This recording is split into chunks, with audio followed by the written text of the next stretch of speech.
Bom, eu estava repetindo, se no dia 25 de novembro for agora, você está assistindo a aula ao vivo, mas se não for, você está assistindo essa aula gravada, porque ela vai ficar disponível depois. E se você quiser assistir de novo também, assista em outra oportunidade. É só entrar no site e você vai conseguir fazer isso. Na realidade, hoje eu estou comemorando a saída do quarto livro da coleção Neuroaprendizagem, que é justamente esse livro a respeito de inteligência em concursos. Esse livro Inteligência em Concurso, tem muita gente que me pergunta, mas já foram escritos tantos livros a respeito de concurso? Inclusive, alguns amigos meus escreveram livros fantásticos, Alberto de Lísola, Valdir Santos, tem um monte de gente que escreveu livros interessantíssimos. E por que você está escrevendo um livro a respeito disso?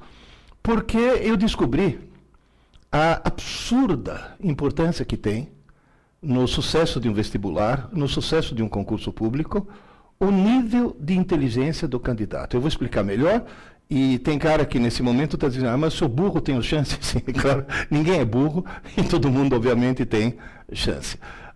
Eu vou contar um pouco a história do surgimento desses livros e por que eu estou fazendo alguma coisa um pouco diferente. Em 1961, foi o ano em que eu comecei a dar aula. E foi o ano em que eu programei meu primeiro computador. Obviamente, os primeiríssimos computadores daquela época eram as famosíssimas réguas de cálculo. Eu dava aula de régua de cálculo. E régua de cálculo é uma coisa que a maioria de vocês nem sequer sabe o que é. Apesar de que tem alguns relógios chiquitosos que ainda usam régua de cálculo dentro do mostrador, para medir a velocidade do carro, etc. Mas a régua de cálculo era o típico exemplo de um computador analógico. Mas já existiam naquela época computadores analógicos eletrônicos. E um modelo parecido com esse foi o primeiro que eu programei, em 1961. Não sei se vocês estão notando, existia um painel todo colorido e um monte de fios conectados, como se fossem aquelas mesas telefônicas antigas. Na realidade, o engenheiro que estava me ensinando a usar isso disse, era um texano, e falou, a parte dura, que seria o painel, nós chamamos de hardware. A parte mole, que são os fios que fazem programação, nós chamamos de software. E o engraçado é que essa terminologia hardware e software continuou depois para o computador digital. O primeiro digital que eu programei foi em 1967. Eu fiz um curso na Faculdade de Higiene e Saúde Pública da USP, um curso de 40 horas. E o engraçado é que com esse curso de 40 horas, depois acabei virando, muitos anos depois, professor titular de técnicas avançadas de processamento de dados. Aqui já quero dar um alerta para todos vocês. A enorme, gigantesca importância de se transformar num autodidata. Isso é fundamental. Nesse curso, naqueles computadores gigantescos, eram aqueles como mainframe, que custavam milhões de dólares, conversando com o engenheiro, perguntei, escuta, mas nas horas vagas, o que vocês fazem? Ele falou, nós fazemos simulações para o C100. Eu vou explicar melhor. C100 era uma espécie de FUVEST da época que selecionava candidatos para as escolas de medicina. Um gênio, infelizmente já falecido, Dr. Leser, foi o primeiro cara que inventou a prova tipo teste, mostrou que a prova tipo teste funcionava fantasticamente no C100, e foi o cara que colocou, entre as várias matérias, o famoso teste de nível mental. Tanto é que quando depois tiraram o teste de nível mental, ele ficou enfurecido. Ele escreveu artigos a respeito disso, por uma razão muito simples. Agora eu vou explicar para vocês uma coisa interessantíssima, que naquela época me pediram sigilo porque era considerado um segredo.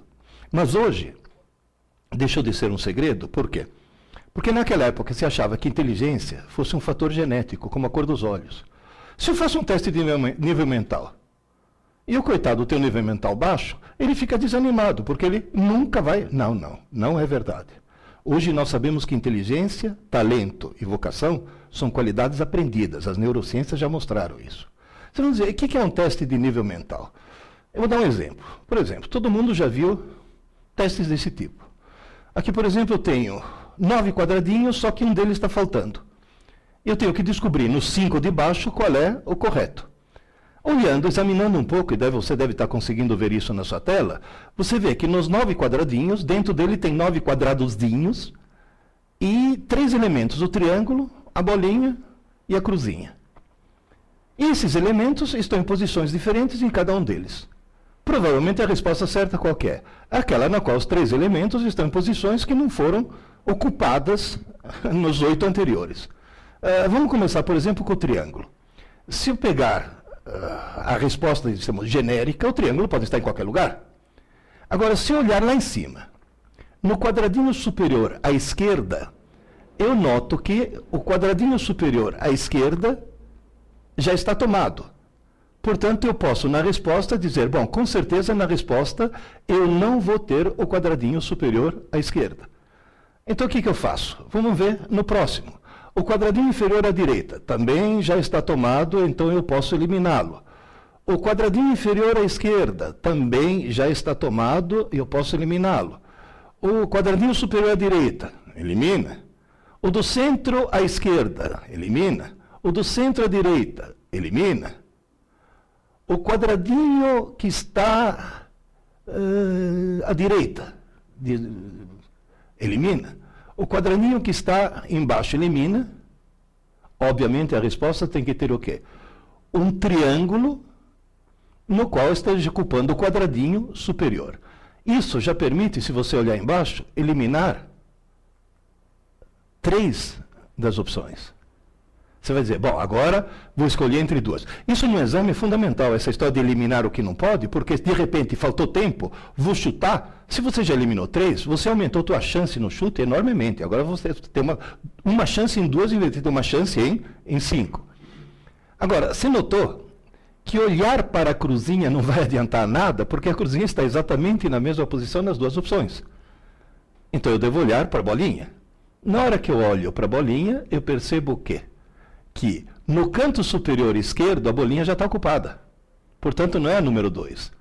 E só para checar, olhando o centro inferior, eu vejo que a bolinha não está em nenhuma dessas posições. Portanto, a opção correta é essa. Eu demorei mais ou menos 2 minutos para resolver isso. Só que eu estou falando e estou explicando. Na hora de fazer um teste, se você demorar mais que 30 segundos para achar a resposta, você já está bobeando. Então, na realidade, esse teste mede, digamos assim, a velocidade de raciocínio e, no fundo, a inteligência.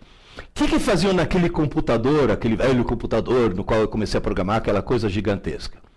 Eles faziam simulações dizendo, por exemplo, se eliminar a importância de alguma das matérias, por exemplo, matemática é menos importante, quem teria sido aprovado? Geografia é mais importante, quem teria sido aprovado? E eles tomaram um susto.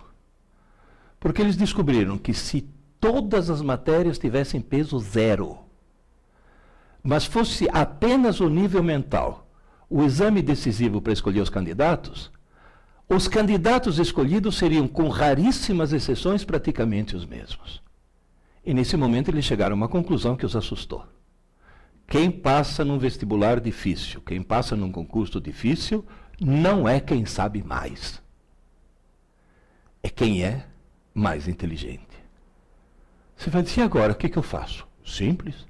Torne-se cada vez mais inteligente. Se está provado e demonstrado que inteligência se aprende, o truque para se preparar não é ficar se entupindo de informações. O truque é ter atividades que te tornem cada vez mais inteligente. Se você fizer o gráfico do QI de uma pessoa, e o número de pessoas, na vertical você colocar o número de pessoas que têm um certo QI, e na horizontal você colocar as pessoas que têm esse QI, você vai notar que existem poucas pessoas que têm um QI muito baixo. Algumas delas até têm que internar. Existem poucas pessoas que têm um QI muito alto. Essas têm que internar mesmo. Agora, existe uma grande faixa que nós vamos chamar de faixa da normalidade, que está entre justamente esses 2 extremos. Fazendo-se um teste de QI, você pode chegar a um certo resultado. Então, por favor, entenda uma coisa importantíssima. Na frente de cada um de nós existe uma escada chamada escada da inteligência. Todo dia você pode subir um degrau. Só que cuidado, é um degrau por dia. Portanto, o ciclo de aprendizagem e crescimento de inteligência é algo que começa, acontece e se encerra em 24 horas. Mas eu posso subir? Claro. Posso descer? Claro. Se você quiser ficar mais burro, eu posso te dar algumas dicas. Por exemplo, tome Ritalina. Se você tomar Ritalina, porque tem cara aí concurseiro que acha que é muito esperto, a Ritalina está provado, diminui o quociente de inteligência da pessoa. Pode acalmá-la, pode fazer com que a pessoa se concentre mais porque ficou mais calma, é claro que ficou mais calma. Está drogada? Pô, e se não for um produto químico, como é que eu fico mais burro sem produtos químicos? Simples, Facebook. Passe mais de 1 hora por dia no Facebook, você vira uma besta total. O Facebook está emburrecendo as pessoas. Isso também está provado através de uma série de testes. Ô, professor, e como é que eu faço para saber se eu subi a escada? Bom, se você fizer um teste de QI hoje e outro daqui a uma semana, provavelmente você não vai notar diferença nenhuma. Mas se você fizer o que eu vou te aconselhar a fazer, o teste hoje e um teste, por exemplo, daqui a 1 ano, você vai notar daqui a 1 ano que você está com QI mais elevado, portanto, você está subindo realmente essa escada. A coisa é extremamente simples. Inteligência se aprende. A cada dia que passa, você pode ficar cada vez mais inteligente. Tem gente que diz, mas por que no Brasil as coisas não funcionam como deveriam funcionar?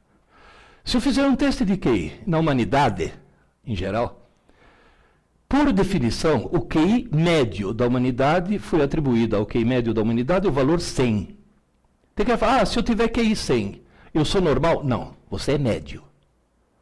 Se você tiver QI 100, você é mais inteligente que metade da humanidade. Mas sinto muito, você é mais burro que a outra metade. E se você quiser realmente ter sucesso num concurso, num vestibular, trate de subir a escada. O problema é subir a escada. Se fizeram por amostragem um teste de QI na população da Inglaterra, obteve seu valor 100. Isso mostra o quê? Que os ingleses são normais. Aí fizeram um teste de QI na população do Japão. Deu 113. Agora, cuidado. O cérebro de um japonês, biologicamente, é idêntico ao cérebro de um inglês. Portanto, se a população média do Japão tem um QI tão mais elevado que o da Inglaterra, isso mostra o quê? O sistema educacional japonês faz subir a escada mais do que o sistema inglês. Ou seja, a inteligência se aprende. E os japoneses aprendem mais que os ingleses porque têm um sistema educacional muito mais eficiente. Por amostragem, fizeram um teste de QI na população do Brasil. O resultado foi catastrófico. O QI médio de 87. 87 é caso limítrofe. O que nós podemos concluir daí? O sistema educacional brasileiro faz descer a escada, faz desaprender inteligência. Nós temos aqui nesse país um potencial fantástico, uma juventude maravilhosa que está sendo imbecilizada literalmente por um sistema educacional completamente equivocado. E você que está se preparando para um vestibular ou para um concurso, provavelmente, mas muito provavelmente, você foi vítima desse gigantesco equívoco. E está na hora de mudar um pouco esse equívoco. Você foi vítima de um equívoco terrível. Mas está na hora de melhorar as coisas. Você vai dizer, qual é esse equívoco? Uma jornalista estava me entrevistando e falou, lá em Londrina, ô professor Pierre, por que o sistema educacional brasileiro é um dos piores do mundo? Eu dei uma resposta que para um italiano é óbvia. Descobri que para os brasileiros não. Porque tem duas palavras que em italiano significam coisas diferentes, mas que em português o pessoal acha que são sinônimos. Ela achou tão estranha que colocou na primeira página do jornal. E a explicação é simples.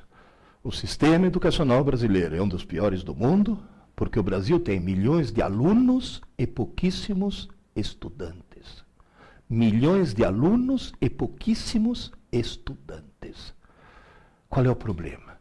Os pais brasileiros, os professores brasileiros, as pedagogas brasileiras querem que você seja um bom aluno. E sabe o que bom aluno faz? Vai bem na prova, tira boas notas, passa de ano, obtém um diploma e não aprende nada. Não consegue aprender. Gente, Eu dei aula num cursinho em São Paulo, onde eu tive mais de 100 mil alunos, vindos das melhores e mais caras escolas dessa cidade. Chegavam para mim no cursinho, mentalmente virgens, sem saber absolutamente nada. Passaram direto. Por quê? Porque no Brasil a gente confunde aluno com estudante. Bom aluno não passa no vestibular. Bom aluno não passa num concurso. Quem passa num vestibular ou num concurso é bom estudante. Mas, professor, qual é a diferença? Um aluno é alguém que assiste às aulas. Ser aluno é a coisa mais fácil do mundo. Entra num curso qualquer, se matricula, encosta teu bumbum numa cadeira, pronto, você vira um aluno. Agora, estudante não. Estudante é alguém que estuda. Ué, mas se eu estou assistindo a aula e não estou estudando, este é um outro equívoco terrível. É uma das armadilhas mais terríveis que existe. Quem está assistindo às aulas não está estudando. Assistir às aulas não é estudar. E todo mundo cai nessa armadilha. Na faculdade eu estudo à noite. Você assiste aula à noite. Meu filho lá na escola estuda de manhã. Não, seu filho de manhã não estuda. Seu filho de manhã está assistindo às aulas. Vocês vão dizer, mas não é a mesma coisa, não. Assistir às aulas é um processo coletivo e passivo. Numa aula expositiva, o aluno ouve, vê e entende, mas é passivo. E outra coisa, normalmente numa aula tem um professor e vários alunos. Quando os alunos são pequenininhos, é uma professora para 12 alunos. Depois cresceram mais, é uma professora para 30. Depois é um professor para 50. Eu, no cursinho, eu dava aula para 200 alunos. Numa boa. Mas já eram adolescentes. Já eram gente adolescente ou até adultos. Então é um processo coletivo e passivo. Agora, pensa um pouco. Qual é o oposto de coletivo? É solitário, individual. Qual é o oposto de passivo? Ativo. Estudar, justamente, é um ato individual e ativo. Agora eu vou fazer uma pausa, porque essa é a parte mais importante que vocês têm que entender. Gente, ninguém está estudando se não estiver sozinho. É individual. Não existe grupo de estudos. Isso é uma contradição em termos. Se é grupo, não é estudo. Estudo é individual. Cada um por si.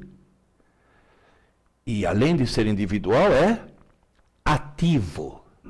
Ninguém está estudando se não tiver uma caneta ou um lápis na mão e não estiver escrevendo.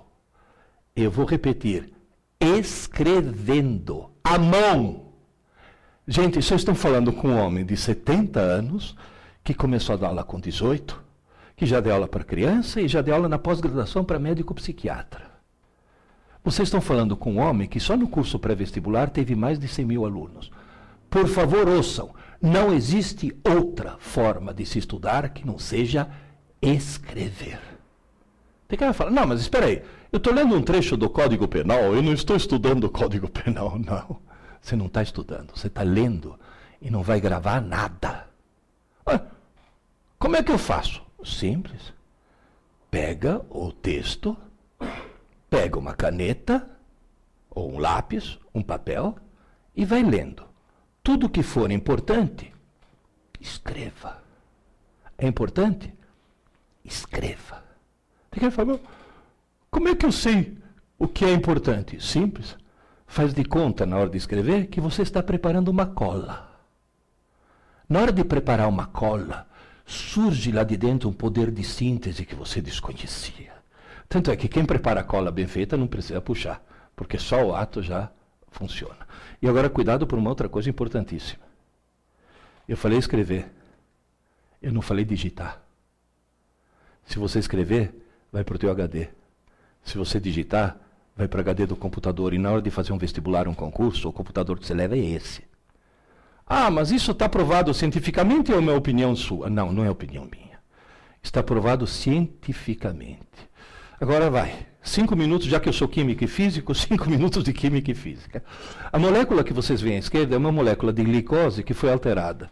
Um dos grupos hidroxila foi substituído por flúor 18. Flúor 18 é um isótopo radioativo que decai para oxigênio 18, emitindo um neutrino e um pósitron, ou seja, um elétron positivo. O que é um elétron positivo? É o elétron da antimatéria. Toda vez que um elétron positivo da antimatéria encontra um elétron negativo da matéria, os dois se aniquilam, desaparecem. Nessa altura, a Lavoisier dá 3 voltas no túmulo. A matéria desaparece e surgem 2 pulsos de energia, 2 raios gama que saem um para cada lado. O que eu faço? Como o maior combustível do cérebro é açúcar, eu dou para o cidadão açúcar, uma solução de açúcar, água com açúcar, só que com esse açúcar. E coloco o cidadão exatamente no centro de um detector circular de raios gama. A região do cérebro que mais consome açúcar vai produzir mais esses pares de raios gama, que, como não chegam exatamente no mesmo instante, a diferença de tempo permite localizar de onde partiram. E a quantidade de aniquilações que acontece permite determinar quanto açúcar aquela região do cérebro está consumindo. Ou seja, eu quase que consigo fotografar o pensamento. Por exemplo, nesse exato momento, agora, vocês estão me ouvindo. Se vocês estão me ouvindo, no hemisfério esquerdo do teu cérebro, nessa posição mais ou menos, na região de Wernicke, está acendendo. E que estou falando está acendendo mais na frente, a região de Broca. Se você está de olhos abertos olhando, está acendendo aqui o lobo occipital. E se você está pensando, obviamente, acende o lobo pré-frontal. Você vai dizer, mas dá para perceber, inclusive dá para responder perguntas. Por exemplo, tem muitos que me perguntam, posso estudar assistindo TV? Não. Posso estudar com o computador ligado? Não. Posso estudar ouvindo música? Sim. Nessa altura a pessoa fala, como assim? Veja bem, se você pegar um cérebro em repouso, aquela figura lá embaixo, você está notando que o vermelho, a maior atividade, acontece no lobo occipital, que é justamente o cara está de olhos abertos, está processando a imagem. Se você estiver estudando, usando só linguagem, português e matemática, que são as 2 linguagens, acende somente o lado esquerdo. E se você estiver ouvindo música, acende só o lado direito. Agora, veja bem, se você estiver estudando em silêncio, o lado esquerdo está trabalhando a toda. O lado direito não tem o que fazer, fica enchendo o saco. Então você está lá, olha, porque as placas tectônicas, olha a borboleta azul. É o lado direito enchendo. Então o que você faz? Liga uma música e mantém o lado direito ocupado enquanto o lado esquerdo está estudando. Mas cuidado, quando eu falei liga uma música, nessa música não pode ter ninguém cantando no idioma que você conheça. Porque se você conhecer o idioma, invade o lado esquerdo e a letra da música atrapalha aquilo que você está estudando. Está bem claro isso? Ah, eu quero ouvir rock com um vocalista. Ótimo. Tem ótimas bandas de rock húngaro. Porque nenhum húngaro entende que outro húngaro está falando. E note uma coisa interessante, esse PET, né, o Positron Emission Tomography, é tão sofisticado que se você está ouvindo jazz, acende aqui. Se você está ouvindo Mozart, acende aqui. Ou seja, são regiões do cérebro diferentes que foram treinadas de forma diferente para ouvir tipos de músicas diferentes. Agora, se você estiver ouvindo funk, não acende absolutamente nada, porque não há necessidade de cérebro para ouvir funk. Isso já é um outro problema. Agora, essas experiências todas mostram uma coisa interessantíssima. Quanto mais regiões do cérebro você acender, mais chance você tem de gravar alguma coisa. Moral da história. Se você escrever, por exemplo, BA, manuscrito, um monte de regiões no teu córtex motor se acendem. Se você simplesmente digitar não acende quase nada. Digitar não serve. Você tem que escrever. Escrever e muito. Teve um amigo meu, professor. Me ajuda aí. Falei, o que foi? Estou me preparando para um concurso público, estou estudando 14 horas por dia, estou me matando de estudar, e não rende, chega no fim do assunto, já esqueci o começo. Onde estou errando? Falei, bom, primeiro erro é estudar 14 horas por dia. Só um louco faz isso. Nenhum cérebro humano consegue transformar 14 horas de informação em 14 horas de conhecimento. Portanto, o trouxa que estuda 14 horas por dia está jogando fora um monte de seu tempo. Ah, mas eu falei, bom, vou fazer uma coisa, eu vou na tua casa, vou ver como é que você está estudando. Fui na casa dele. Falei, querido, Você não está estudando 14 horas por dia. Você está jogando na lata do lixo 14 horas do teu dia. Ou por quê? Você só está lendo. Ah, mas ler não é estudar? Eu falei, não. Tanto é que tem cara tão trouxa que faz curso de leitura dinâmica só para jogar seu tempo fora mais depressa. Porque ler não é estudar. Estudar é escrever. Aí falou para mim, ah, mas eu escrevo. Eu falei, deixa eu ver o caderno. Ah, caderno, Pierre, é coisa do passado. Agora eu estou anotando tudo no meu notebook. Eu falei, isso, seu trouxa. Manda agora teu notebook e fazer exame no teu lugar. Eu peguei o notebook dele, joguei no lixo, suavemente, porque ele ia pegar de volta. Entreguei um lápis, falei, escreva. E me mandou um e-mail. Pierre, você mudou minha vida. Tudo que estava no notebook, eu passei por caderno. Incrível. Agora eu não consigo mais esquecer as coisas. Note que ele não falou agora eu consigo lembrar, agora eu não consigo mais esquecer.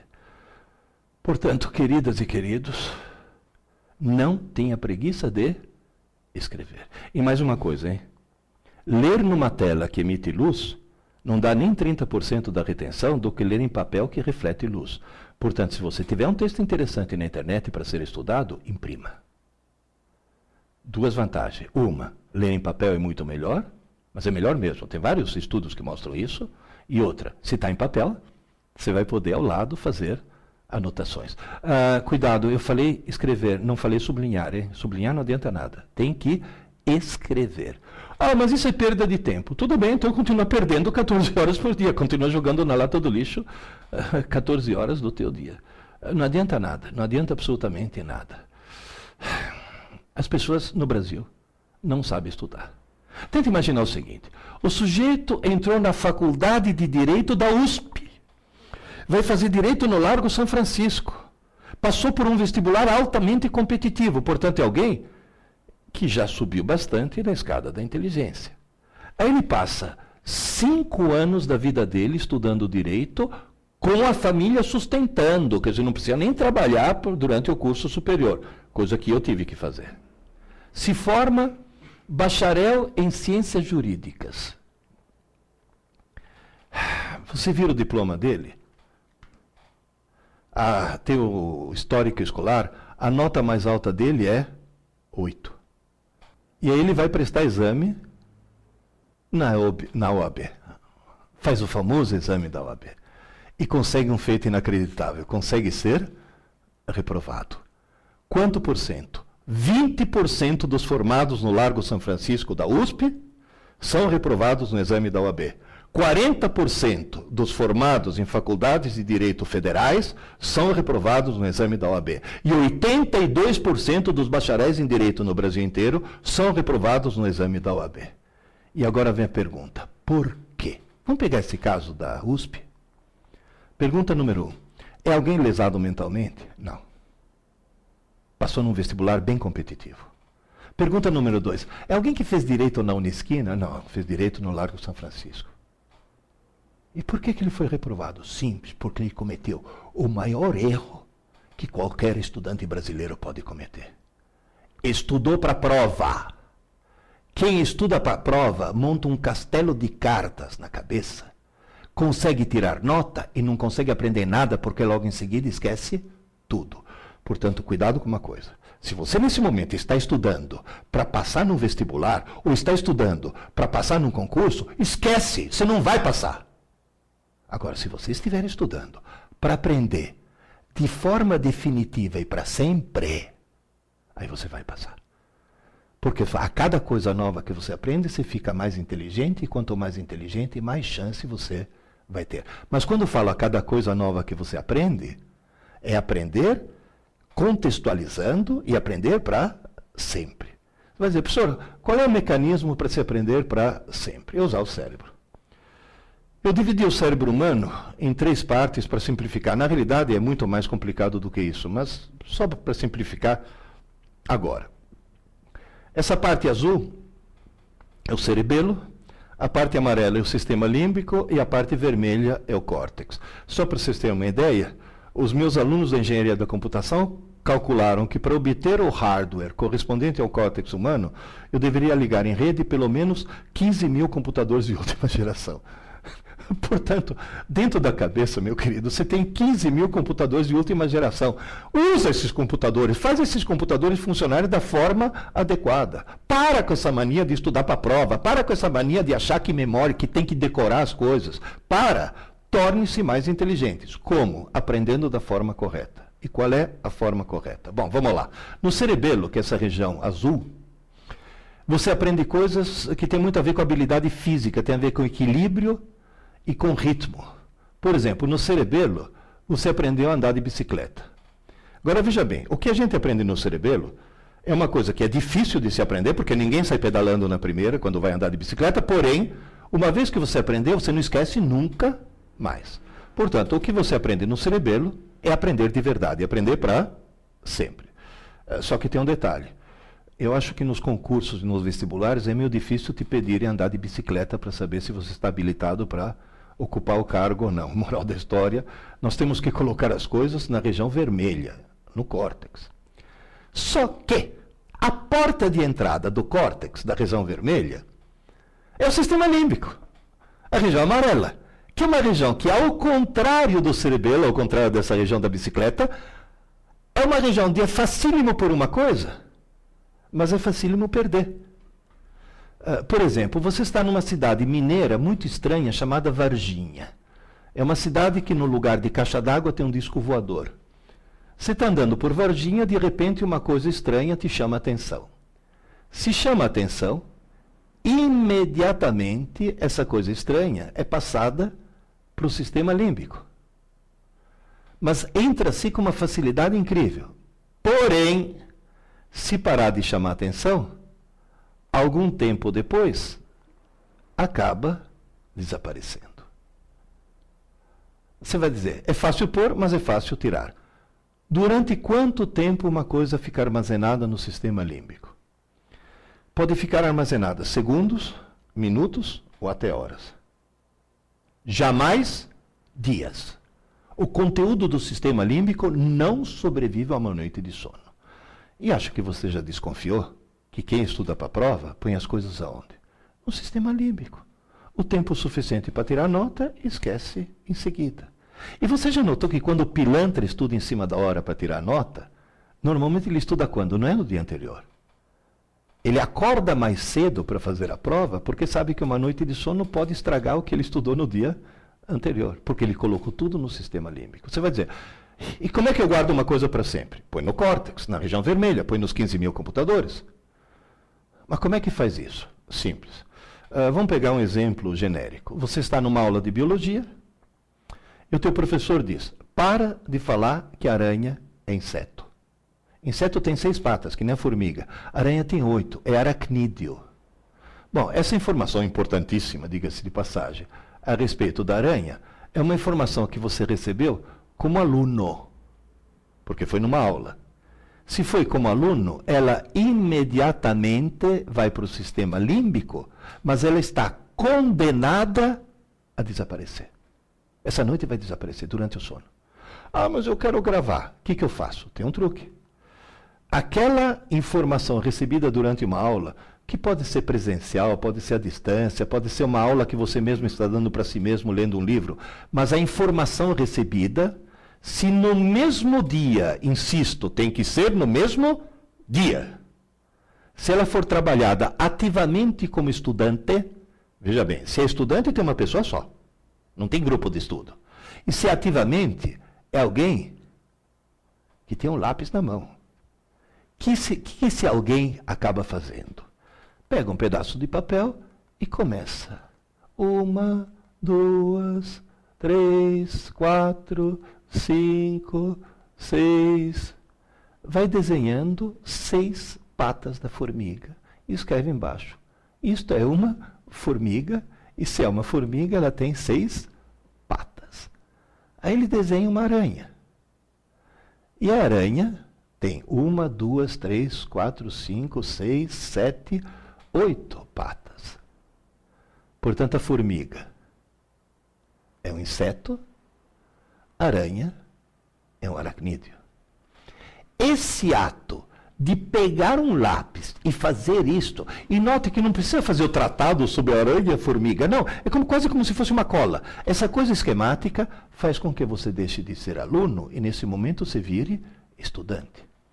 Agora tem um detalhe. Por que tem que ser no mesmo dia?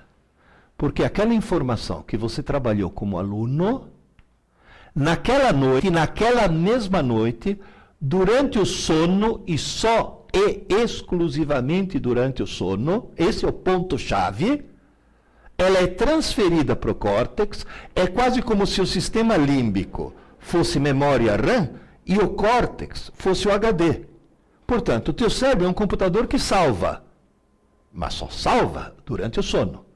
De forma que amanhã de manhã, quando você acordar, no sistema límbico já sumiu, porque não sobrevive a uma noite de sono, mas no córtex vai estar lá para sempre. Vai estar acessível o tempo todo. É uma memória permanente. Mas porque foi no mesmo dia em que a informação foi recebida que ela foi trabalhada ativamente, com lápis na mão. Portanto, durante o dia, tudo que entra no teu cérebro, entra no rascunho. A atividade elétrica do teu cérebro, lá em cima, você está vendo naquele gráfico, é muito intensa. Conforme você vai adormecendo, ela cai quase a zero. É o chamado sono profundo, ou sono sem sonho. Nesse momento você tem o QI de uma beterraba em coma, zero. Você só não é um cadáver porque respira e bate o coração. O que o cérebro fez? Parou. E por que ele parou? Porque está na hora de arregaçar as mangas e fazer a manutenção. Eis que de repente começa uma grande atividade elétrica chamada sono REM. REM vem de Rapid Eye Movement, movimento rápido dos olhos. Você olha embaixo da pálpebra, você vê o globo ocular começar a pular de um lado para o outro. Nesse momento você está tendo um sonho absolutamente desconexo e sem sentido nenhum. Tanto é que, faz experiência, acorda alguém durante o sono REM e pergunta, você estava sonhando? Estava. O quê? Não sei. A pessoa não sabe. Porque é um sonho desconexo completamente. E nessa manutenção, o que está acontecendo? O que não foi trabalhado vai para o lixo. O que foi trabalhado ativamente como estudante, e não mais como aluno, vai sendo salvo no córtex, e depois de alguns episódios REM, você acorda e tudo está gravado no córtex. Agora, cuidado. Durante a noite tem que acontecer pelo menos 4 episódios REM. Ou seja, você tem que dormir, o ideal, 8 horas. Quebrando o galho, 6 horas. Tomem cuidado que o sono é fundamental. Ah, mas eu trabalho, estudo, blá, blá, blá. Primeiro se organiza para ter horas de sono. Agora você vai dizer, mas como é que eu faço? Eu usava um truque. Gente, de dia eu trabalhava para sustentar mulher e filho. À noite eu fazia faculdade. Sabe qual é o truque que eu usava? Na hora do almoço, 15 minutos. Eu dava uma cochilada de 15 minutos. E depois eu vi que funciona por quê? Porque tem um estudo que mostra que se você dormir 3 horas, o tanto que você descansa dormindo 3 horas, 90% já foi descansado nos primeiros 15 minutos. Portanto, uma cochilada de 15 minutos é a salvação. Na hora do almoço, todo mundo tem esse tempo para poder fazer isso. Moral da história, veja o que acontece no teu cérebro conforme você vai estudando e gravando as coisas. Veja como os dendritos entre os neurônios vão crescendo, vão se entrelaçando, vão criando mais ligações, vão conseguir se conectar, vão conseguir fazer um circuito cada vez mais complexo, um circuito cada vez mais rico em ligações. Com isso daqui você está conseguindo 2 efeitos. Você está matando 2 coelhos com uma cajadada. Número 1. Para aprender alguma coisa, tem que criar uma rede neural. Você está criando. Então você aprendeu, sei lá, informação a respeito da aranha. Fato número 2. Quanto mais ligações você tiver no seu cérebro, mais inteligente ele fica. Portanto, quanto mais você aprende coisas de forma correta, que é essa que eu estou falando, mais inteligente você vai ficar. E mais experiências você vai poder fazer. Portanto, se você tentar ensinar alguma coisa para um computador, ou seja, quando um computador aprende, você muda o software. Quando um cérebro humano aprende, você muda o hardware. Ou seja, o peer que vai dormir hoje à noite, amanhã de manhã é outro, porque meu cérebro não vai ter exatamente a mesma configuração de ligações que tinha antes de dormir. E o peer que vai acordar amanhã, se eu aprendi alguma coisa hoje, vai acordar mais inteligente. É uma coisa fácil de ser entendida. Portanto, toda informação recebida hoje, seja ela presencial ou à distância, ou até através de leitura, pura e simples, lendo simplesmente, você está recebendo informações. Essa informação obrigatoriamente deve ser estudada hoje, ainda hoje. Antes que se passe uma noite de sono. Tem gente que fala, espera aí, eu assisto a aula de manhã, o que eu devo fazer? Estuda à tarde. Eu assisto a aula à tarde, o que eu devo fazer? Estuda à noite, antes que se passe uma noite de sono. Tanto é que tem muitos de vocês, talvez que tenham filhos pequenos, coisas desse tipo, que assistem a aula à tarde. A lição de casa não tem que ser feita na manhã seguinte, tem que ser feita à noite. Quando ele chegar em casa, ele vai ter que fazer a lição de casa. E pode fazer experiência, se ele fizer a lição de casa à noite, o rendimento dele vai mudar terrivelmente. Agora vem a famosa pergunta. E quem assiste a aula à noite vai fazer o que eu fiz? Eu fiz todo o meu curso de física na Universidade de São Paulo à noite, porque de dia eu tinha mulher, uma filha e mulher grávida. Estava chegando a segunda, portanto eu trabalhava para sustentar a família.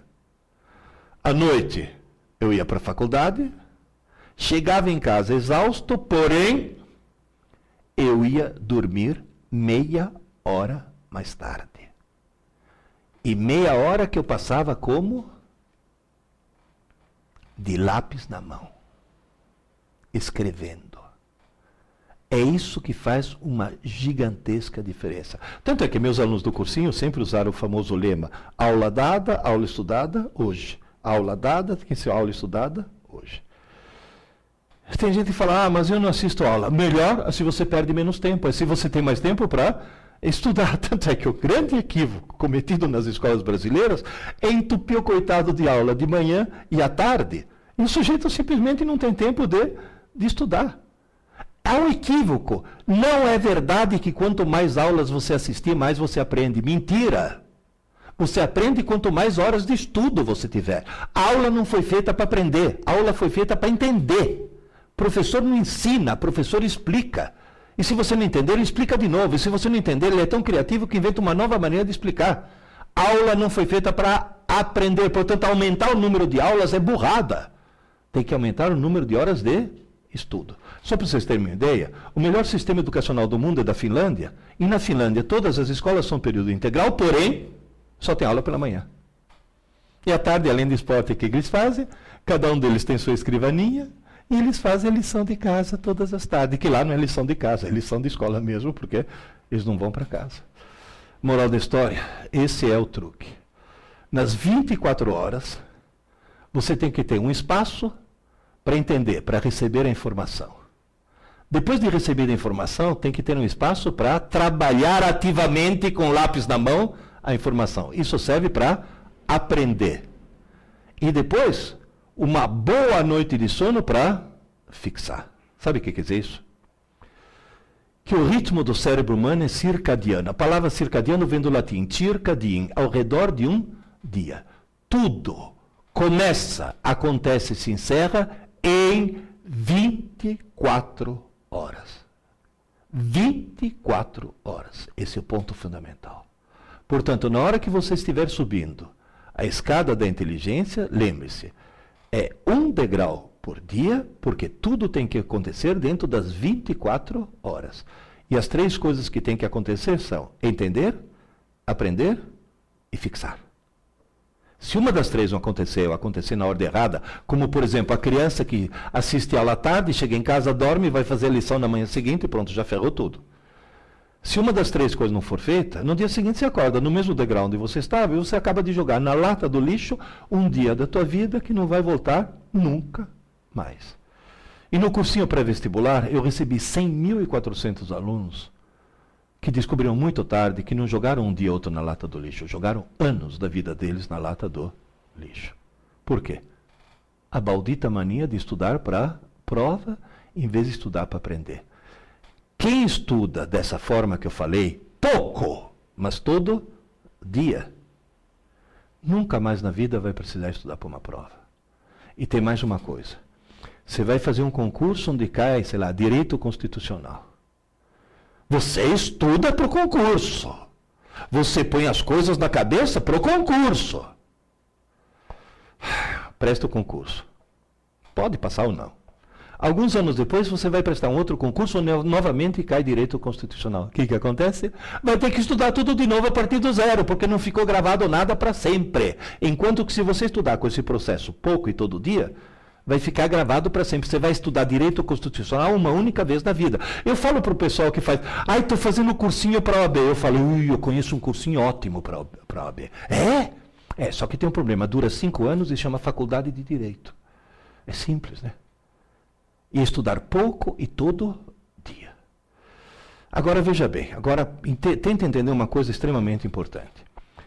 Quando você enriquece a rede neural, está aprendendo, está mudando, não o software, está mudando o hardware do teu cérebro.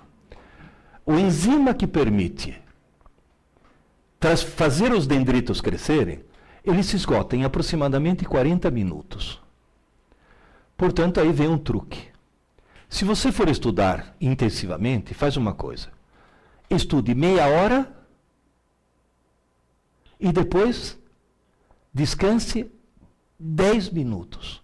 Estude meia hora e descanse 10 minutos. Não posso passar de meia hora? Experimenta. Nunca te aconteceu de pegar um texto, ler o texto do começo até o fim, chegar no fim e falar, meu Deus, o que eu li? Passou dos 40 minutos. Então, meia hora, 10 minutos. E depois, mais meia hora de estudo e 10 minutos de descanso. E depois, mais meia hora e 10 minutos.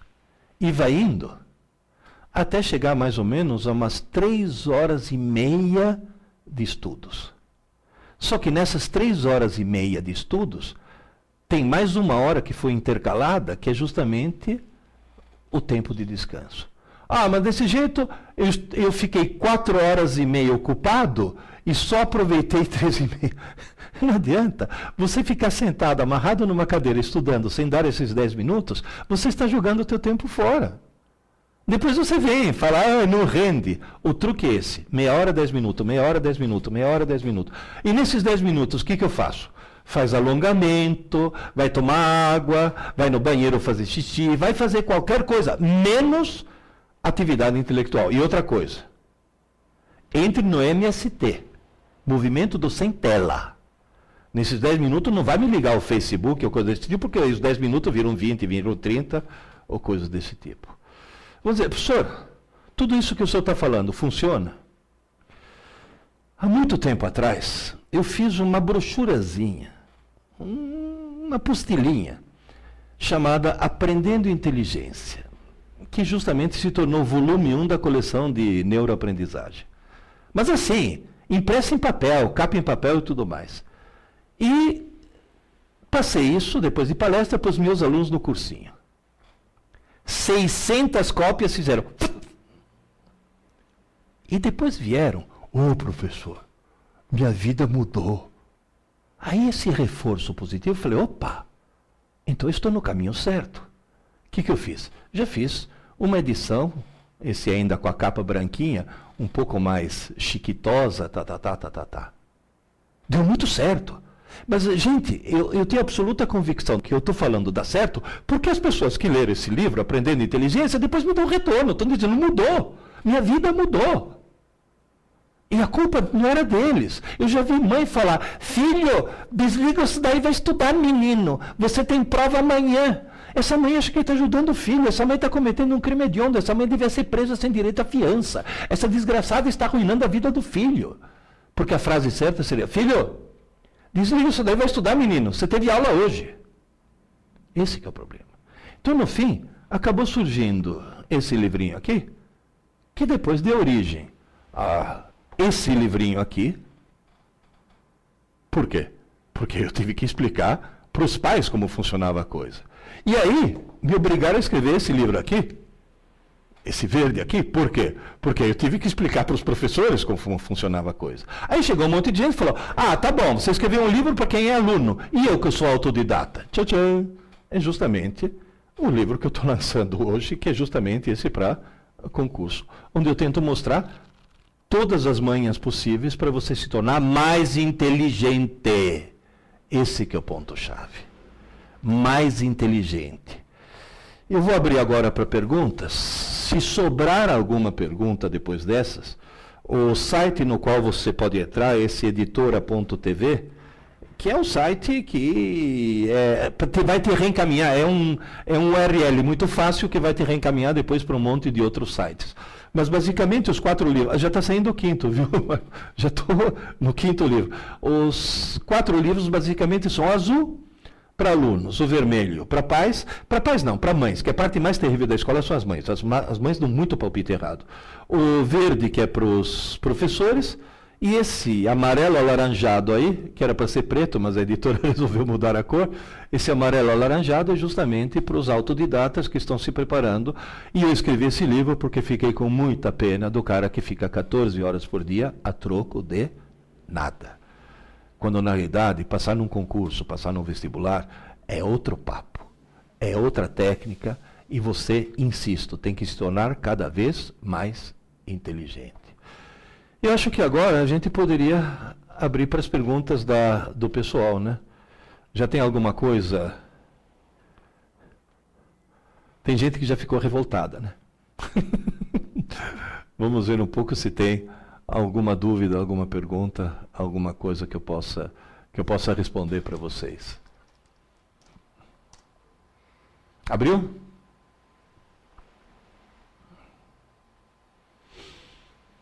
Eu espero que vocês tenham entendido. Tem muito mais coisa a ser falada.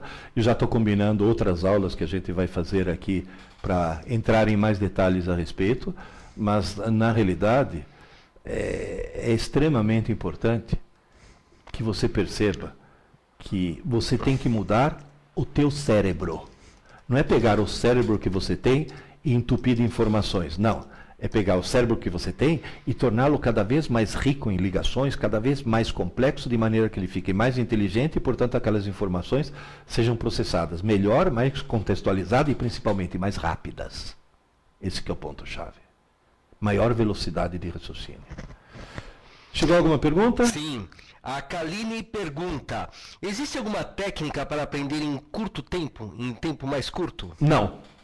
Não. Desculpe eu tirar a tua ilusão, mas não. E eu vou explicar a razão neurológica para isso. Toda vez que você aprende alguma coisa, você faz uma alteração no circuito do teu cérebro. O que acontece é que o teu cérebro, por um mecanismo de defesa próprio, para manter a integridade da personalidade, ele admite poucas mudanças a cada 24 horas. Portanto, aquela escada que eu mostrei, os degraus são baixinhos. O processo é bastante gradual. Só para vocês terem uma ideia, como é o nome dela? Kaline, né? Kaline. Kaline, se você assistiu aquele filme Rain Man, com Dustin Hoffman e o Tom Cruise, naquele filme aparece um cara que existiu de verdade, que conseguiu memorizar 3.000 livros. E muito rapidamente, sabe como? O médico descobriu que com o olho esquerdo ele gravava a página da esquerda e com o olho direito ele gravava a página da direita. E se você chegasse depois para ele e falasse a crítica da razão pura de Kant, volume tal, página 15, ele falava tudo. Agora eu te pergunto, você acha que esse cara passaria num concurso? Você acha que esse cara passaria no vestibular? Claro que não, era um débil mental. Na realidade, por que ele se tornou um débil mental?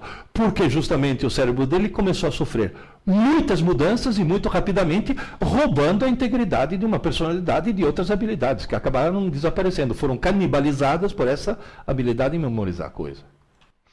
Mais uma pergunta. O Lélio pergunta, jogos estratégicos como xadrez e damas e Go ajudam a melhorar a inteligência? Muito, muito.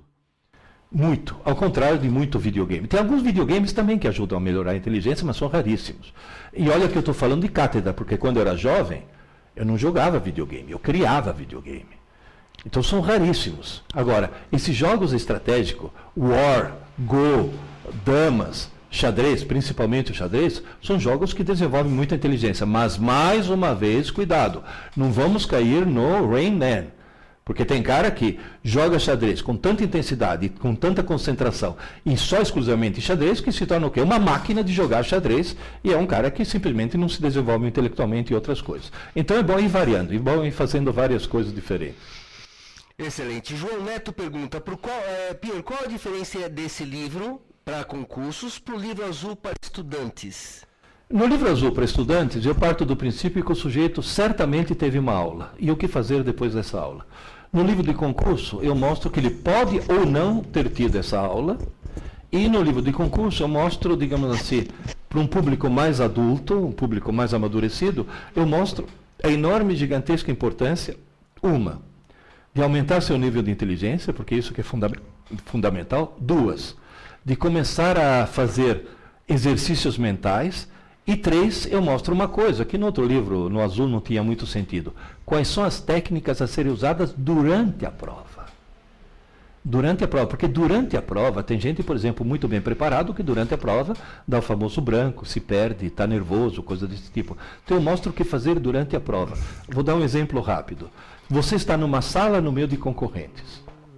Estatisticamente, você passa mais tempo cabisbaixo do que com a cabeça levantada pensando. Mas isso não é só você, todos os outros.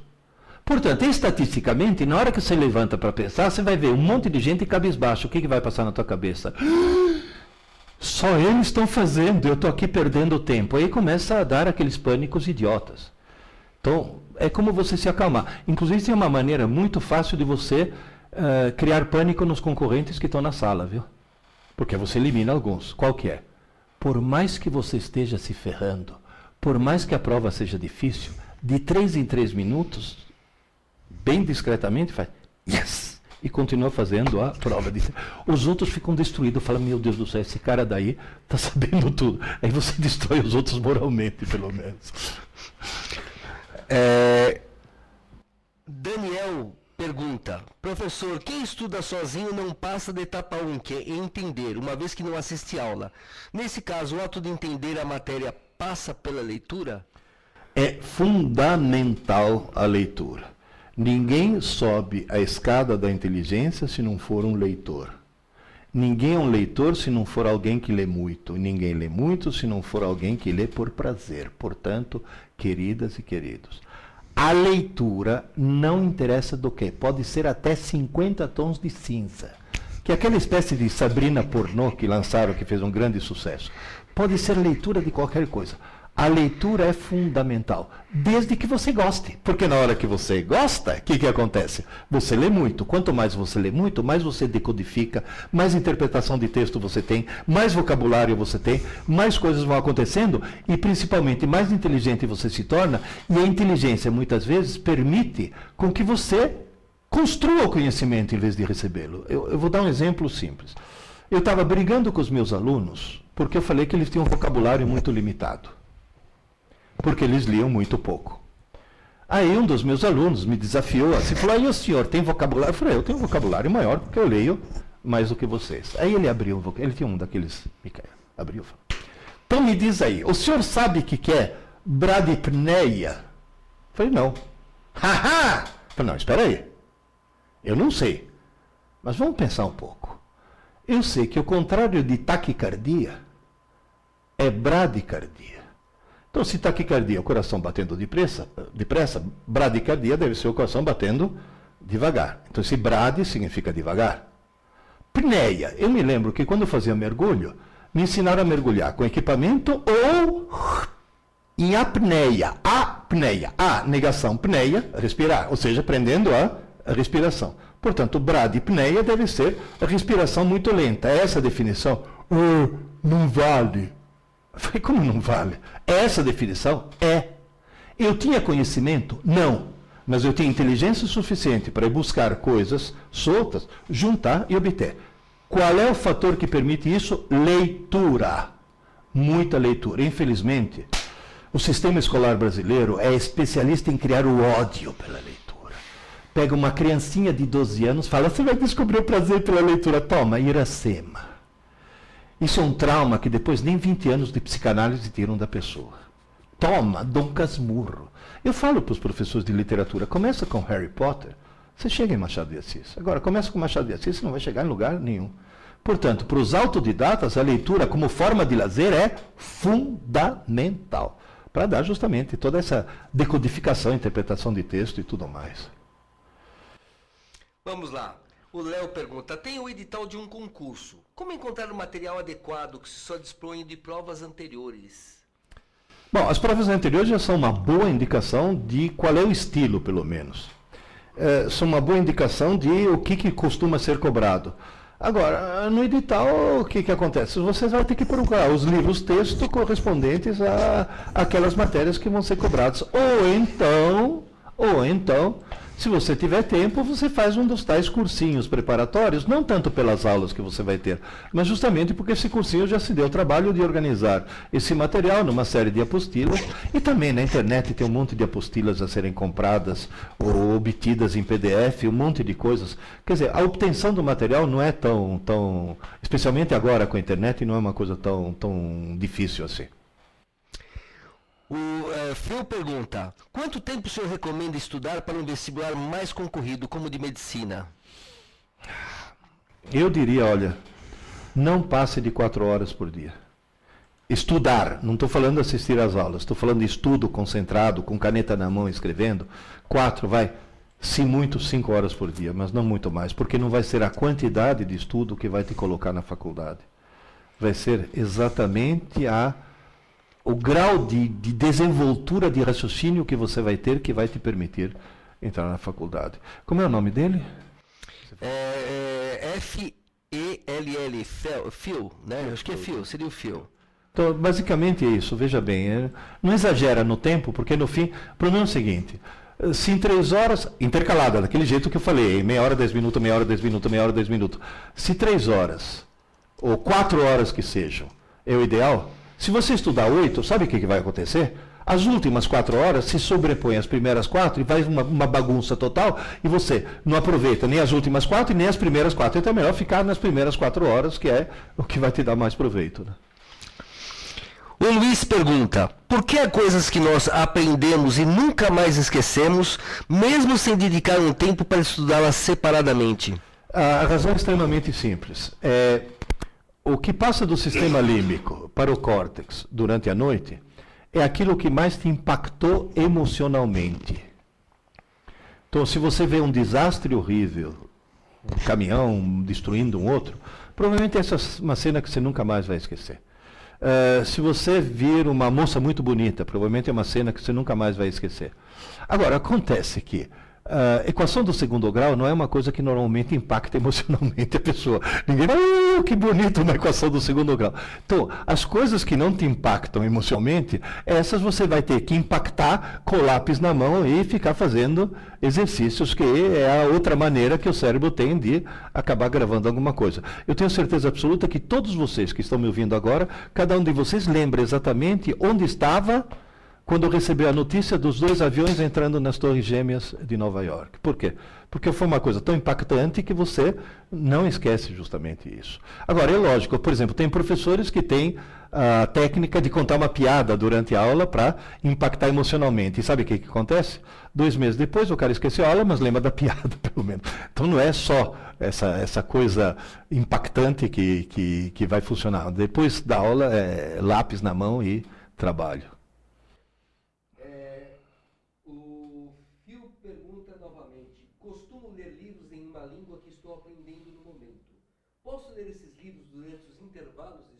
Sim. Sim, porque quando for outra língua que não o português, que é o que você está usando para estudar, você está usando uma outra rede neural, uma outra região de redes neurais, portanto você não está cansando, ou pelo menos não está impedindo que descansem aquelas redes neurais que você estava usando na hora de estudar. Então, e eu vou, já que estamos no assunto, para você aprender um outro idioma, tem uma dica fantástica. que funcionou para mim. Hoje eu falo 5 idiomas. Assista filmes em DVD no idioma original, com a legenda no idioma original também.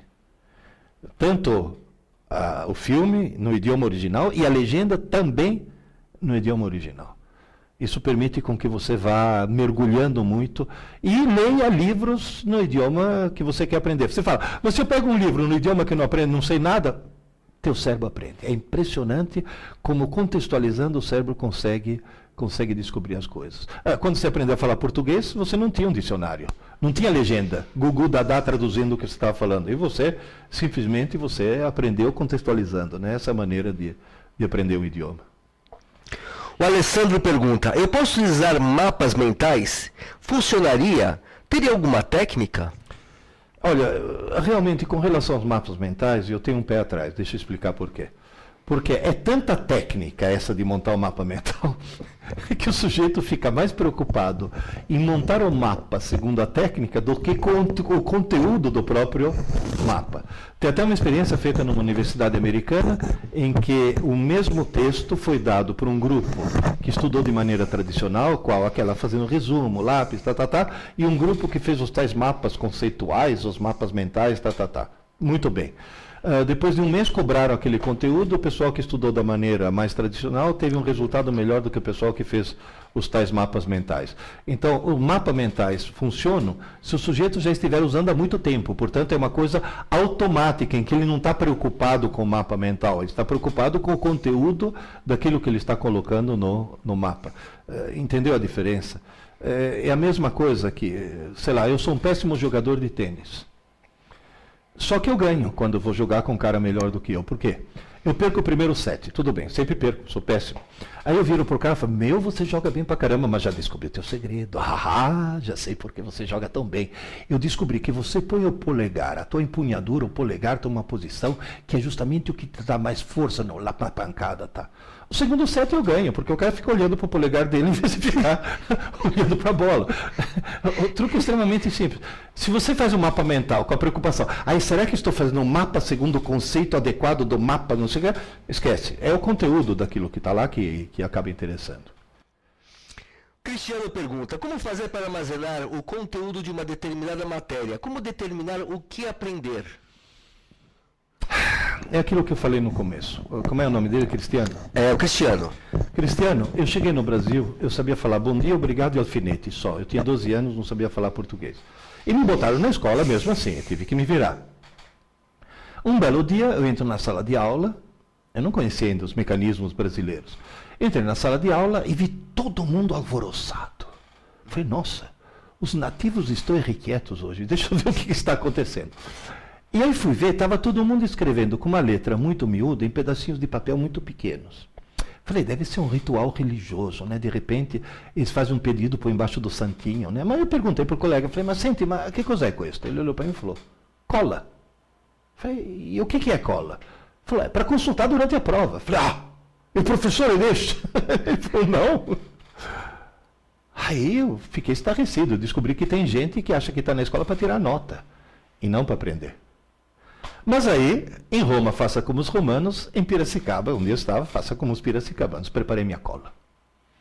Preparei uma cola sanfona, a 4 cores. Na primeira página da cola tinha índice, sabe? Cola tal, página tal, cola tal, página tal. Adivinha o que aconteceu? Não precisei puxar. Porque o trabalho que eu tive foi o suficiente. A partir desse dia, sabe o que eu comecei a fazer?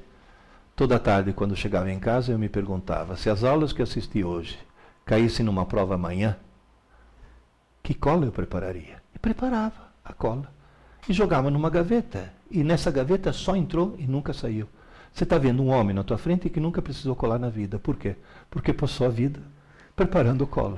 Então, se você quer saber o que é realmente importante, olha para aquilo e fala, eu vou fazer de conta que eu vou preparar uma cola. Eu vou fazer de conta que na prova que vai cair esse assunto, eu tenha sido autorizado a preparar uma cola. E na hora de preparar a cola, o que é realmente importante você acaba pondo.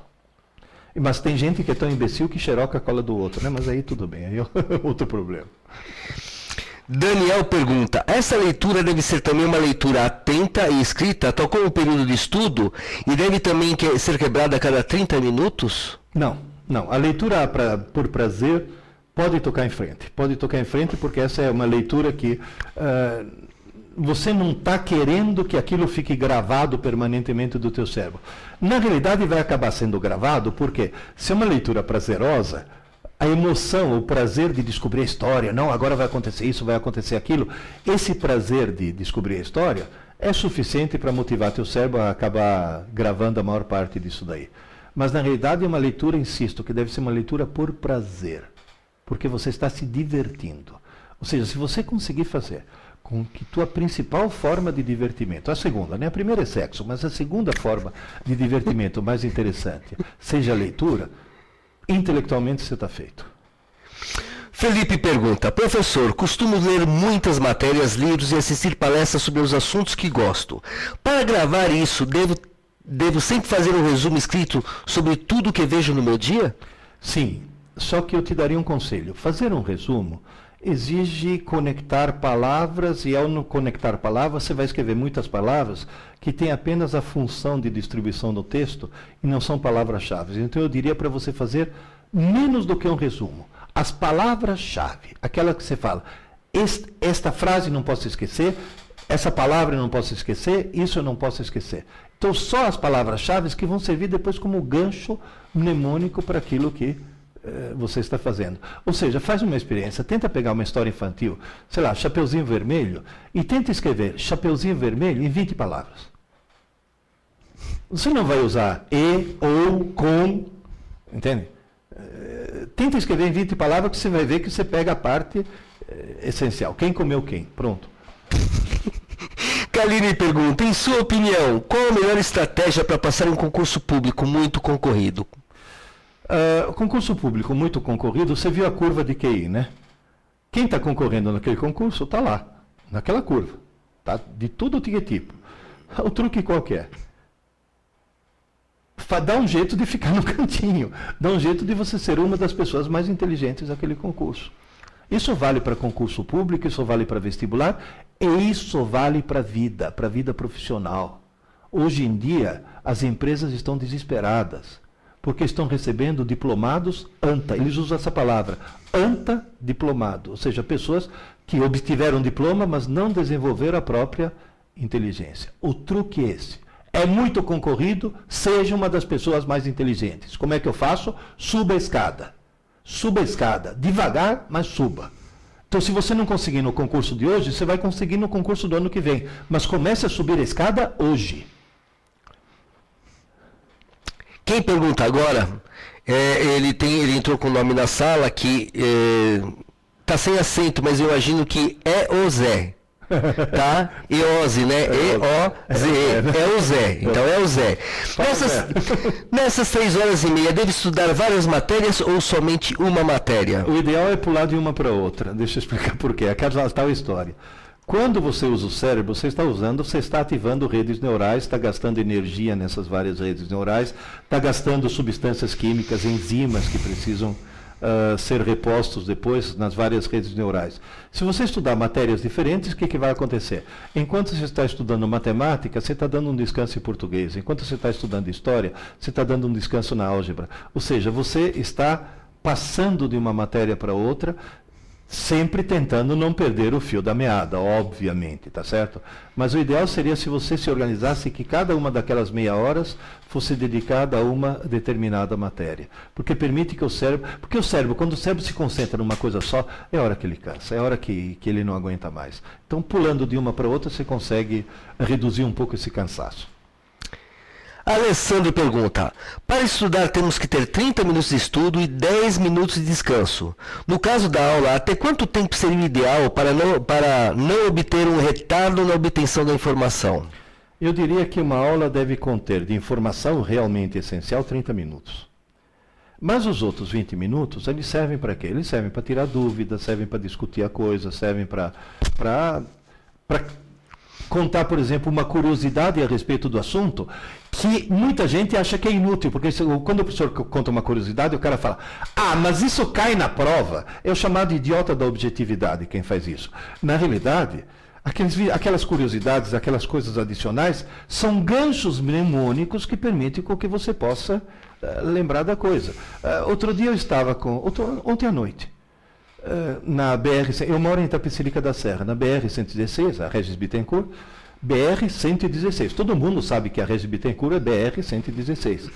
E aí, conversando com a minha mulher, falei, se furar o teu pneu, você não sabe trocar pneu, como é que você vai chamar o socorro da operadora, da concessionária?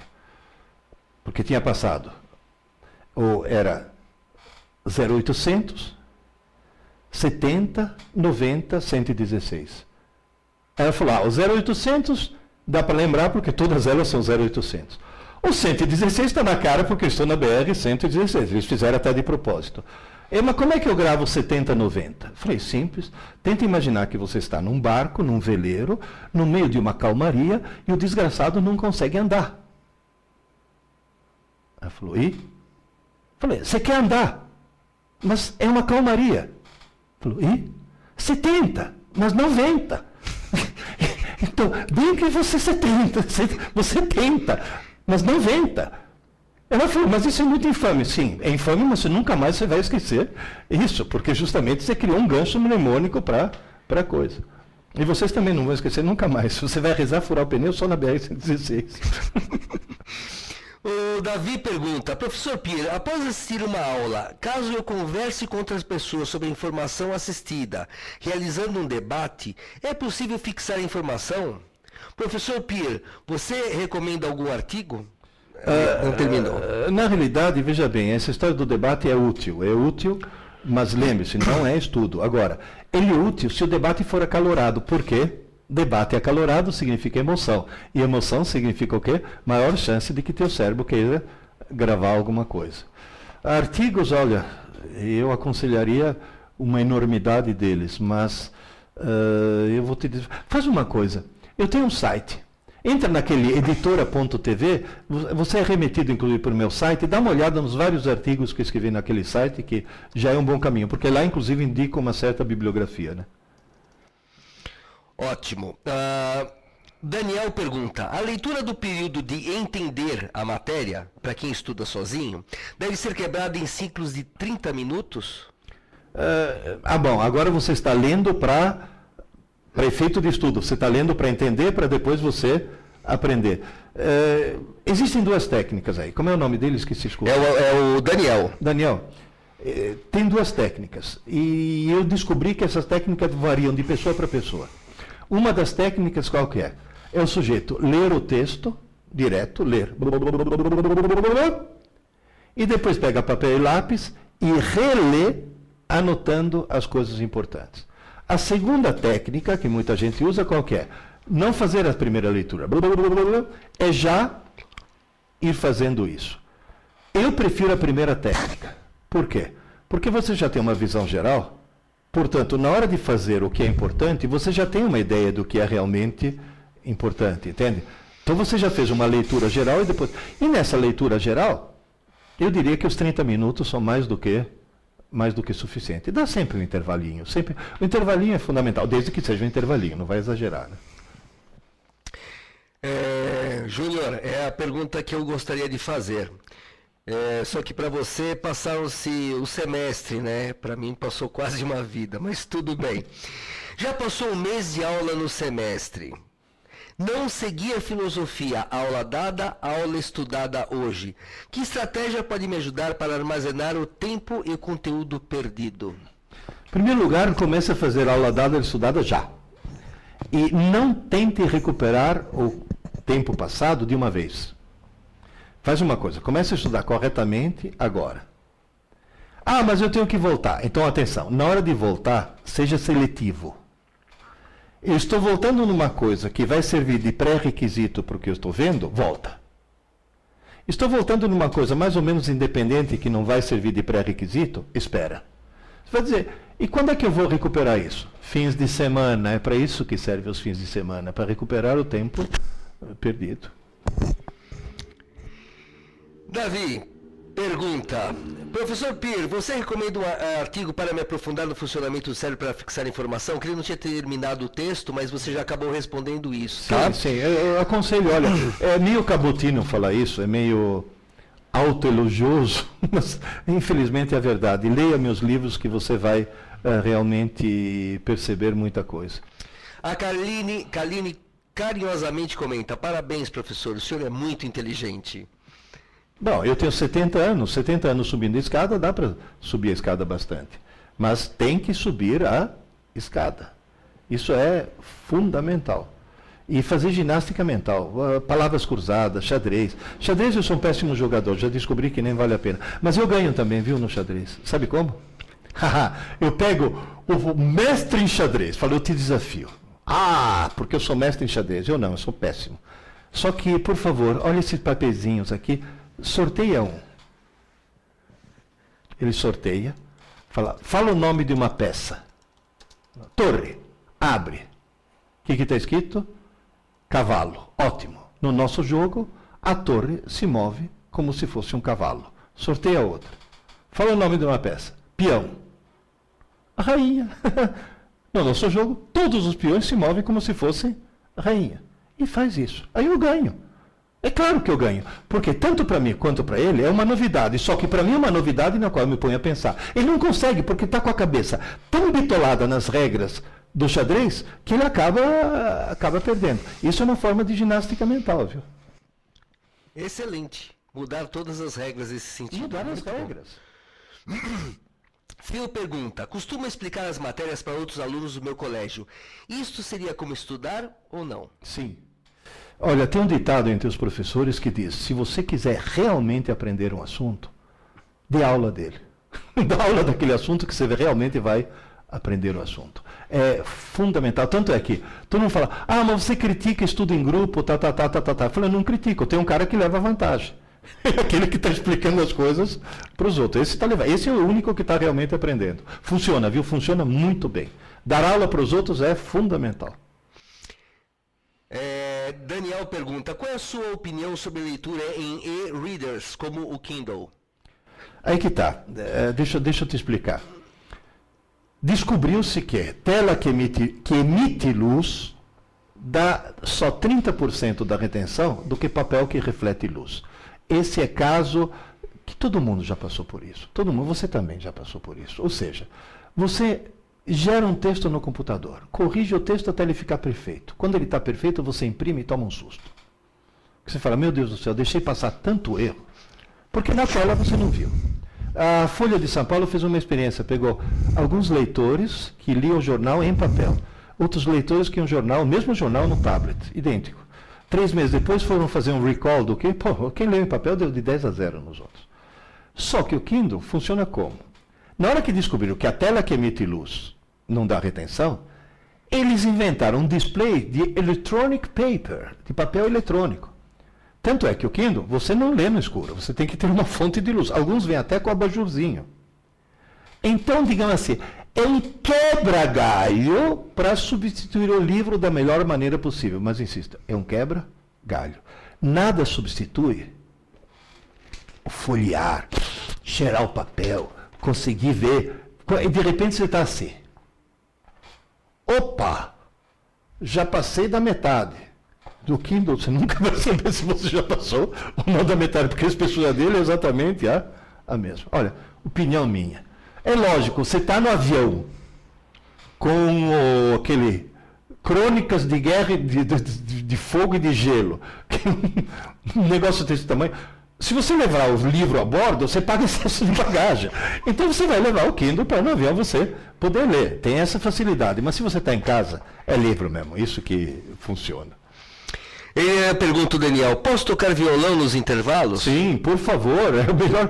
Porque, inclusive, na hora que você toca violão, você está usando o lado direito do cérebro e permitindo que o lado esquerdo, que você massacrou até aquele momento, esteja descansando. O violão está aqui, do lado direito. Então, funciona perfeitamente. Maravilha, maravilha.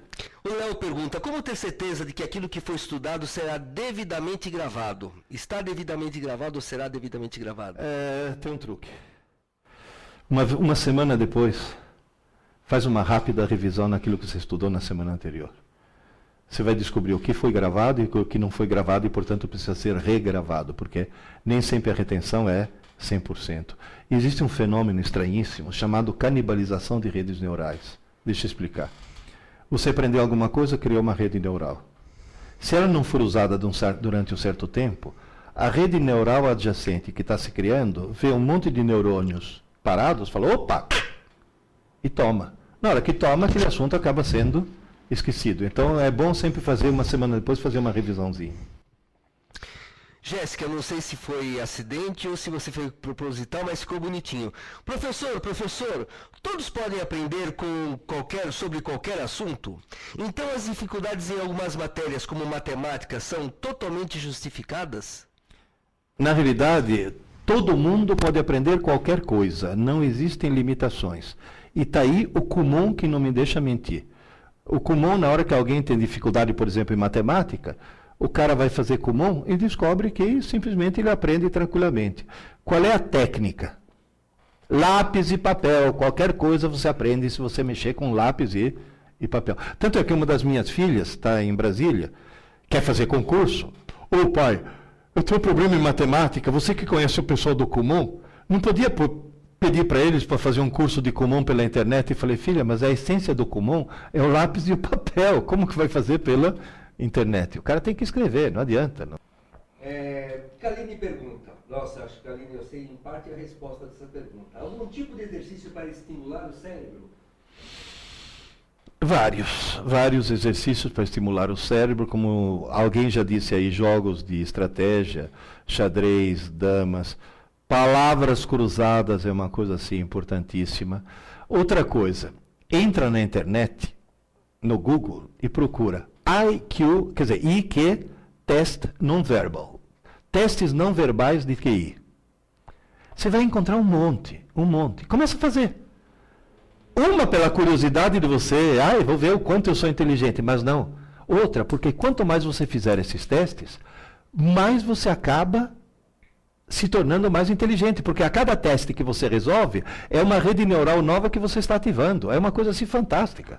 Então, na realidade, existem 1000 coisas que você pode fazer, mas a principal qual que é? Leitura.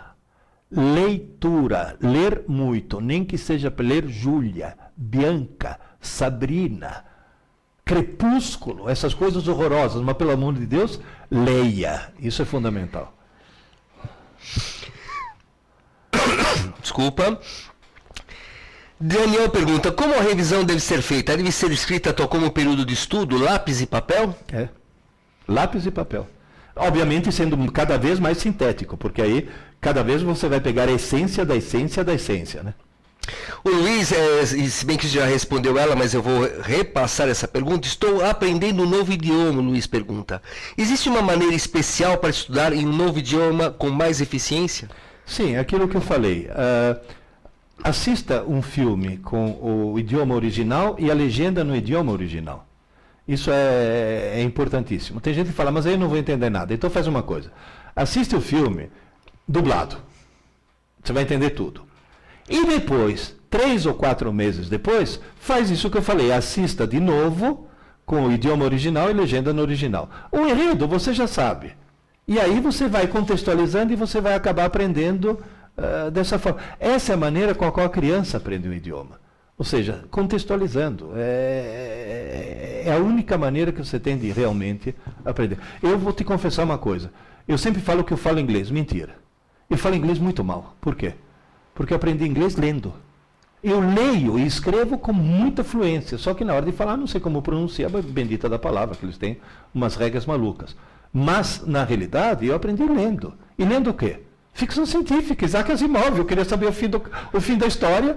Eu li 3, 4, 5 volumes deles em português. O 6º, que contava o fim da história, acabou de ser lançado. Eu estava em Nova York, vi nas vitrines, falei, comprei. Estava em inglês, não teve problema. Comecei a ler em inglês. Na primeira lida, entendi 30%. Aí eu peguei e li de novo, já entendi 60%. Na terceira. Na quarta, já estava lendo fluentemente. Sem pegar num dicionário. Isso que é importante, sem pegar num dicionário. Por quê? Porque contextualizando, você vai acabar entendendo o significado das palavras. Matheus pergunta, foi o que você falou durante a aula, inclusive.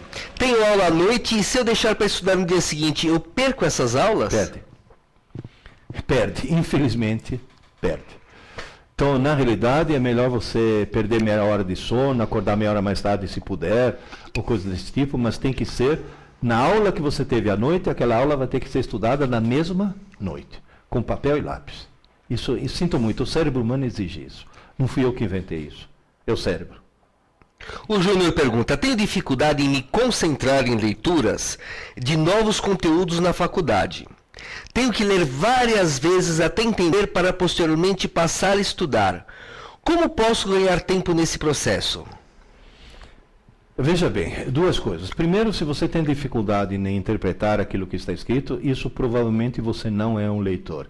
Então, paralelamente, você vai ter que usar como forma de lazer a leitura. Desliga o videogame, desliga a televisão, desliga um monte de coisas e ler livros, muitos livros. Isso é um trabalho a médio e longo prazo paralelo. Agora, a curto prazo qualquer, se você tem dificuldade em se concentrar e entender, o que você faz? Escreva. Na hora que você está lendo, pega as palavras-chave, as palavras que você não entendeu, escreva. Palavras desconhecidas, escreva, porque depois você consultar no dicionário. Mas o ato de escrever, ninguém consegue perder a concentração enquanto está escrevendo. Só se for um médium que está psicografando, porque se você está escrevendo, você é obrigado a se concentrar naquilo que você está escrevendo. É a melhor maneira de manter a concentração. Davi pergunta, existem registros de crianças com nível de inteligência acima do normal. Como se posicionar sobre isso, entendendo que a inteligência não é genética? Eu vou te dar apenas um exemplo. Há 40 anos atrás, uma revista francesa de divulgação científica chamada La Recherche, uma espécie de Scientific American francesa, publicou um artigo dizendo que astronomia é ciência, astrologia é superstição. A Associação dos Astrólogos Franceses processou a revista, dizendo que eles estavam difamando a astrologia. A revista, para se defender, fez o quê? Contratou um instituto de pesquisa e pesquisaram uma quantidade enorme de pessoas em termos de inteligência, profissão, talento, vocação, blá, blá, blá, uma série de fatores. E tabularam em função do signo para ver no que cada signo sobressaía. Deu a mesma média em todos, menos no nível de inteligência. Os nascidos em Capricórnio, Aquário e Peixes mostraram ter um nível de inteligência deslocado para mais comparado com os outros 9 signos. Ou seja, os nascidos em Capricórnio, Aquário e Peixes indubitavelmente eram mais inteligentes do que os outros 9 signos. Aí a revista falou, bom, se a astrologia não funciona, não é a influência dos astros. Por que isso? Inclusive é bom vocês tirarem esse sorrisinho de seus lábios, porque é só nascido na França, viu? Que tem cara aí de Capricórnio, Aquário e Peixe já se achando, né? Tô me achando o máximo, né? Na realidade, o que acontece? Quem nasce em Capricórnio, Aquário e Peixes na França, nasce no inverno. No inverno faz muito frio e os pais saem menos de casa e ficam mais tempo com o nenê. E só o fato do nenê, mesmo nas primeiras semanas de vida, ter tido mais carinho, mais amor, mais estímulos, tá? Faz com que essa criança desenvolva um nível de inteligência mais elevado. Então essas crianças superdotadas, na realidade, elas não nasceram superdotadas. Nasceram com características que faz com que os pais, o ambiente no qual eles se encontram, a tornem superdotada. Eu vou dar um exemplo quase que pessoal. Eu nasci no meio da Segunda Guerra Mundial. Bota estímulo nisso. Você sabe o que é? No meio da noite, alguém te tirar do berço, e eu me lembro disso, te embrulhar num roupão e descer correndo as escadas e entrar num porão porque estavam bombardeando a cidade, e várias vezes isso já me aconteceu. Você vai dizer, mas isso é uma coisa trágica. Eu não sabia que era trágica, eu achava divertidíssimo. Aquela barulheira toda eu achava uma coisa divertidíssima. E esses estímulos adicionais fazem com que, de repente, teu cérebro se desenvolva um pouco mais. E outra coisa que é muito engraçada, que eu discuto no meu livro azul, o que é genético não é inteligência. Sabe o que é genético? O nível de curiosidade. Se a criança nasce muito curiosa, e se essa curiosidade está num ambiente que essa curiosidade for satisfeita, essa criança vai lá para cima. E não é superdotação genética, é o meio ambiente, né? Professor, comprei todos os seus livros, li todos. Não sou professor, mas gostei muito do Ensinando Inteligência. E agora estou esperando chegar em inteligência em concursos. Parabéns. Obrigado. E o Ensinando Inteligência, acho que você gostou por uma razão. porque é aquele no qual eu mostro realmente quais são os mecanismos neurais que fazem com que exista o processo de crescimento da inteligência e o crescimento do conhecimento, do nível de conhecimento. É o mais técnico deles, provavelmente foi por isso que você gostou mais. O Daniel pergunta, o papel onde escrevemos a matéria que estudamos deve ser jogado fora? Olha, pode ser jogado fora até. Porque eu, por exemplo, estudava, sabe como? Com uma lousa. Com um giz, escrevia na lousa. Resolvia meus problemas de matemática na lousa. Fazia meus resumos na lousa. Depois eu apagava tudo. Porque desde criança eu descobri que o ato de escrever é justamente aquilo que te torna, que faz com que o conhecimento seja absorvido. É o ato de escrever, não o que está escrito. Agora, respondendo uma pergunta anterior sobre revisões, o que você pode fazer é guardar aquele papel, porque na semana seguinte, quando for fazer uma revisão, você pode fazer revisão no próprio papel que você gerou, né? Ou seja, quer um conselho? Crie suas próprias apostilas, no fundo é isso. A Kaline comenta, quando vou me apresentar em público, o nervosismo prevalece e esqueço tudo. Como controlar o nervoso para que não atrapalhe na minha desenvoltura? Você começa se apresentando em público de uma pessoa. Começa fazendo, por exemplo, uma exibição na frente do espelho. Depois chama a mamãe e fala em público, mas perante tua mãe. Depois chama mais gente e faz o público crescer gradualmente. E aí você vai fazer uma coisa que eu faço. Eu sou um homem extremamente tímido. Então, na hora que você me põe na frente de uma plateia com 200 pessoas, 300 pessoas, eu deveria entrar em pânico. Sabe o que eu faço? Eu esqueço que eu existo. Eu faço de conta que eu sou um fantasma. Eu esqueço da minha existência. As pessoas não estão olhando para mim. Eu estou olhando para as pessoas. Então, tenta um pouco abstrair esse tipo de coisa que você consegue vencer a timidez.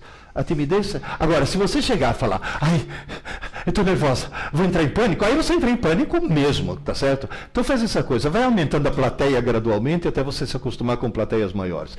E plateias de desconhecidos, porque o grande problema é esse. É quando você se defronta com desconhecido.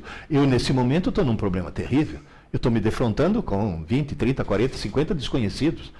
E nem sequer tenho a chance de olhar para a cara de vocês para saber se você está sorrindo ou está fazendo cara de bravo.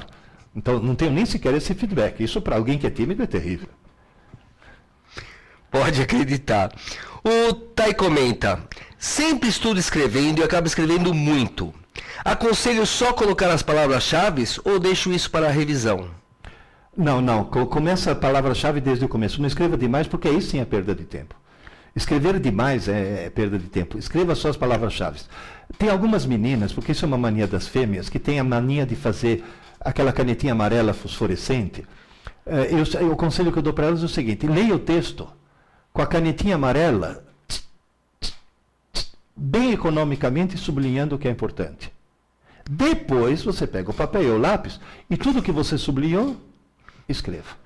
Isso é até uma maneira, digamos assim, dela começar a ser um pouco mais parcimoniosa, um pouco mais econômica. Porque tem gente que fala, vou sublinhar o que é importante, e risca o texto inteiro. Quer dizer, aí não adianta absolutamente nada. Né? Rodrigo pergunta, essa pergunta é difícil, não sei se você vai saber responder. Essa te pegou. Professor, poderia informar qual o tema do 5º livro e qual a previsão de lançamento? O tema do 5º livro, na realidade são 2 livros que estão em canteiro de obras. Tem o volume 5, que é Criando Aulas Inteligentes. É mostrando para as escolas como cada escola pode montar seu próprio sistema de ensino e não ficar escrava dessas palhaçadas comerciais que estão por aí dos chamados sistemas de ensino. Então isso é para ajudar as escolas a consertar um pouco esse sistema educacional que está catastrófico. O outro livro não é o volume 6, é o volume 0. Porque estão me pedindo para fazer livro para criança. Para que crianças já comecem a fazer a coisa certa desde o começo. É lógico que vai ser um livro colorido, com pouco texto, com muita figura, mas é um livro que hoje de manhã para quem está assistindo ao vivo, um dia de manhã para quem está assistindo gravado, eu fiz uma palestra para o 7º ano de uma escola, a Escola Horizontes, perto da Rebouças. Crianças fantásticas. Eu falei, essas crianças têm... E elas usaram o livro azul, aquele livro Aprendendo Inteligência, usaram, tá? Sabiam. Uma delas fez uma apresentação para os pais. Entende? Agora, quanto mais cedo começar, melhor. Aula dada, aula estudada. Hoje, deveria ser uma coisa para dar no 1º ano. Eu falo para as mães que têm neném em casa, essa história que o neném precisa de estímulos, Eu falo, faz o nenê dormir no colo, balançando nesse ritmo. Que dá tempo de falar aula dada, aula estudada, aula dada, aula estudada. Começar o mais cedo possível, né? Então, um beijão para vocês e até a próxima. Vai ter mais aulas dessas.